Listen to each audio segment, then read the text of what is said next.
ఎన్టీఆర్ జిల్లా బాపులపాడు మండలం వీరవల్లి జిల్లా పరిషత్ హైస్కూల్లో జరిగిన ఘటన. రేపు పబ్లిక్ పరీక్ష రాసే విద్యార్థి గతంలో ఉపాధ్యాయులంటే పిల్లలు వణికిపోయేవారు. ఇప్పుడు కొందరు స్టూడెంట్స్ అంటే టీచర్లు భయపడిపోతున్నారు. ఏదో కారణం చూపి ఏకంగా విద్యార్థులే వారిపై దాడి చేస్తున్నారు. గురువుని పూజించాలి కానీ ఇక్కడ అలా జరగడం లేదు. ఆ భయంతో అల్లాడుతున్న ఉపాధ్యాయుడు. పూర్తి సమాచారం తెలియాల్సి ఉంది.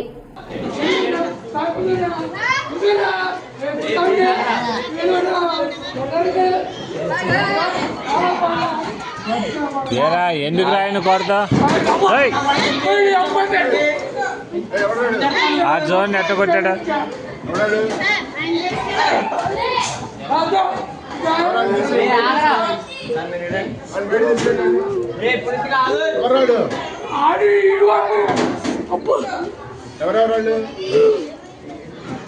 ఏరా దేనికి రా విధానం ఏంటి అసలు?